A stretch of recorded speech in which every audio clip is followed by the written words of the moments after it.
Assalamualaikum warahmatullahi wabarakatuh. Saya Hairunisa dari kelas 12 TKJ 1 akan menyampaikan materi tentang menganalisis perencanaan produksi massal. Yang pertama, pengertian perencanaan produksi massal. A. Produksi massal. Produksi adalah suatu kegiatan untuk menciptakan atau menghasilkan barang atau jasa untuk memenuhi kebutuhan oleh orang atau badan produsen. Ciri-ciri utama dari produksi massal adalah 1. Adanya standar yang jelas dalam proses produksi.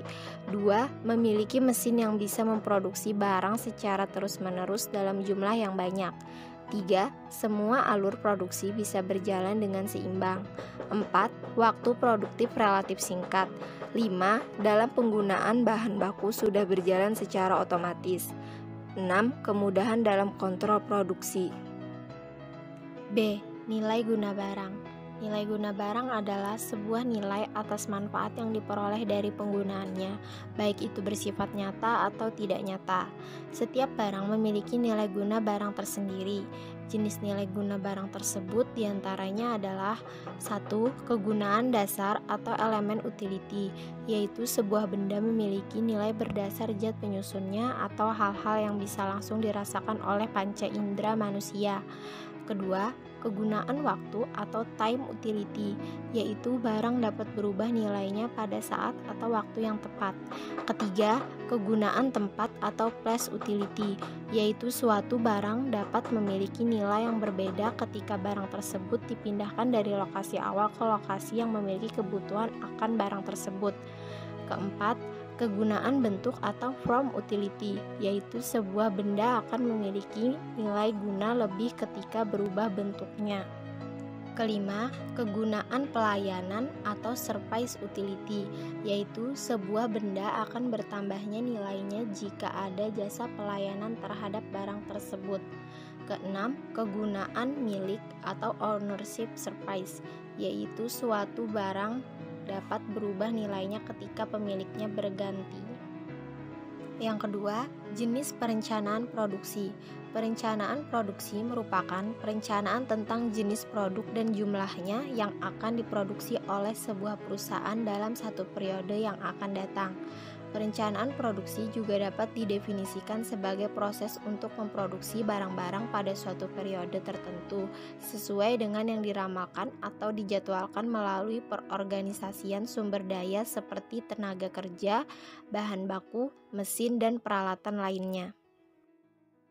Menurut Eni Aryani 2009, perencanaan produksi yang terdapat dalam suatu perusahaan dapat dibedakan menurut jangka panjang waktu yang tercakup, yaitu perencanaan produksi jangka pendek atau perencanaan operasional adalah penentuan kegiatan produksi yang akan dilakukan dalam jangka waktu 1 tahun mendatang atau kurang, dengan tujuan untuk mengatur penggunaan tenaga kerja, persediaan bahan dan fasilitas produksi yang dimiliki perusahaan pabrik.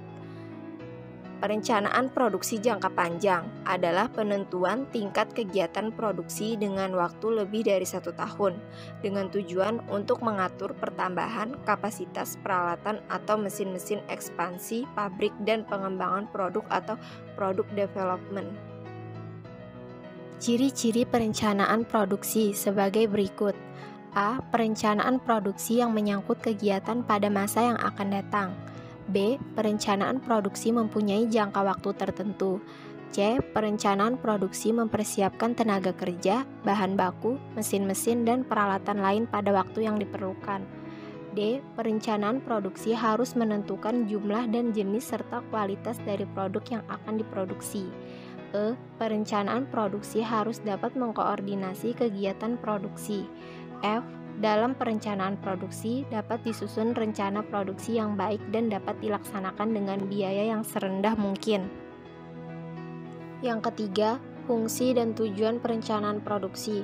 Fungsinya menjamin rencana penjualan dan rencana produksi konsisten terhadap rencana strategis perusahaan. Sebagai alat ukur performansi proses perencanaan produksi, menjamin kemampuan produksi konsisten terhadap rencana produksi, memonitor hasil produksi aktual terhadap rencana produksi dan membuat penyesuaian, mengatur persediaan produk jadi untuk mencapai target produksi dan rencana strategis, mengarahkan penyusunan dan pelaksanaan jadwal induk produksi. Tujuannya, meramalkan permintaan produk yang dinyatakan dalam jumlah produk sebagai fungsi dari waktu, menetapkan jumlah saat pemesanan bahan baku serta komponen secara ekonomis dan terpadu, meningkatkan keseimbangan antara tingkat kebutuhan produksi, membuat jadwal produksi, penugasan, pembebanan mesin, dan tenaga kerja. Yang keempat, kelebihan dan kekurangan produksi massal. Kelebihannya, akurasi dan otomatisasi tinggi, kurang biaya tenaga kerja, kenaikan tingkat produksi, sedikitnya pengeluaran per unit, biaya per unit rendah bila produk dalam volume yang besar dan distandarisir. Pemborosan dapat diperkecil karena menggunakan tenaga mesin, biaya tenaga kerja rendah, biaya pemindahan bahan di pabrik rendah karena jaraknya lebih pendek. Kekurangannya, sumber daya yang terbuang, tidak ada jaminan, lebih banyak biaya untuk bahan, kurang beragam, terdapat kesulitan dalam perubahan produk, proses produksi mudah terhenti yang menyebabkan kemacetan seluruh proses produksi, terdapat kesulitan menghadapi perubahan tingkat permintaan.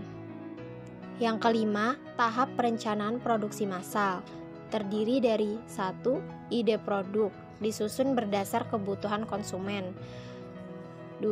Seleksi ide produk, disusun berdasar evaluasi dari pasar tentang kebutuhan konsumen untuk menyerap hasil produksi. Ketiga, desain awal.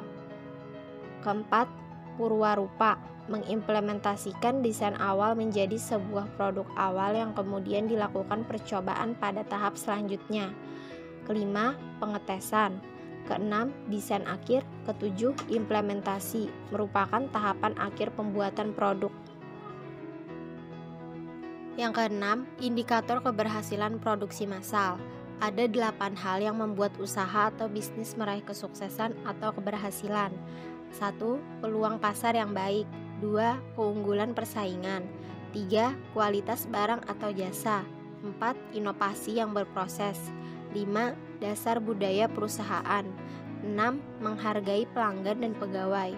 7. Manajemen yang berkualitas. 8. Dukungan modal yang kuat. Indikator yang digunakan untuk menilai kinerja usaha pengembangan produk yaitu 1. Kualitas produk, 2. Biaya produk, 3. Waktu pengembangan produk, 4. Biaya pengembangan, 5. Kapabilitas pengembangan. Merupakan aset yang dapat digunakan oleh perusahaan untuk mengembangkan produk dengan lebih efektif dan ekonomis di masa yang akan datang. 7. Proses produksi. Proses produksi adalah tahap yang dilalui dalam memproduksi barang dan jasa. Tahap persiapan produksi dan pendiri usaha, yaitu A. Survei pasar dilakukan untuk mencari tempat pemesanan bahan baku dan bahan pangan. B. Pembuatan desain produk. C. Pembelian alat-alat pendukung produksi. D. Perancangan sistem produksi. E. Pemesanan bahan baku dan bahan pangan. F. Penyewaan tempat lokasi usaha. G. Pendaftaran sertifikat kehalalan dan kesehatan dari LPPOM MUI. H. Uji coba produksi. Proses produksi juga dapat digolongkan menjadi 2 jenis. 1. Produksi, yaitu suatu proses mengubah bahan baku menjadi barang jadi atau menambah nilai suatu produk atau barang dan jasa agar dapat memenuhi kebutuhan masyarakat. 2. Persiapan produksi, yaitu pembuatan sarana produksi atau sistem produksi itu sendiri. Proses persiapan produksi memiliki beberapa kegiatan seperti perencanaan urutan proses, yaitu A. Penjadwalan waktu, B. Pemulihan peralatan, C. Pengerjaan dengan peralatan, D. Mobilisasi personalia, E. Pembelian material, F. Pembagian pekerjaan. Dilihat dari caranya, proses produksi dapat digolongkan menjadi 4 macam, yaitu A. Proses produksi pendek, merupakan proses produksi yang berlangsung cepat menghasilkan barang atau jasa yang dapat dinikmati oleh konsumen. Contohnya, proses produksi makanan. B. Proses produksi panjang adalah proses produksi yang membutuhkan waktu relatif lama dalam memproduksi barang. Contohnya, pembuatan rumah, barang-barang kerajinan, dan lain-lain. C. Proses produksi kontinu adalah bahan-bahan diolah secara berurutan melalui beberapa tahapan pekerjaan sampai selesai. Contohnya, pengolahan gula, pabrik kertas, pabrik karet, dan lain-lain. D. Proses produksi berselinan atau intermittent adalah mengolah bahan-bahan dengan cara menggabungkan menjadi barang jadi. Contohnya produksi pembuatan sepeda. Perencanaan produksi merupakan kegiatan praproduksi, yaitu menentukan persyaratan manufaktur seperti tenaga kerja, material, mesin, dan proses-proses manufakturnya. Tujuan dari perencanaan produksi yaitu untuk memastikan kuantitas dan kualitas yang tepat dari bahan baku, peralatan, dan sebagainya selama produksi. Untuk pemanfaatan kapasitas sesuai dengan ramalan permintaan atau demand forecast.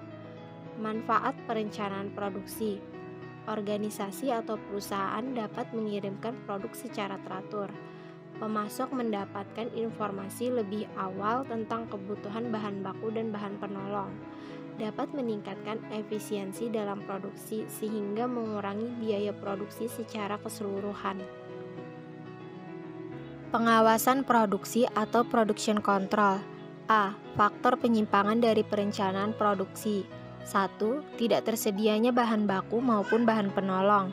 2. Terjadinya kerusakan mesin, peralatan kerja, maupun fasilitas produksi lainnya. 3. Perubahan permintaan atau pembatalan pesanan, penambahan pesanan, ataupun perubahan waktu pengiriman. 4. Ketidakhadiran pekerja. 5. Kurangnya koordinasi dan komunikasi antar unit kerja atau pemasok atau pelanggan.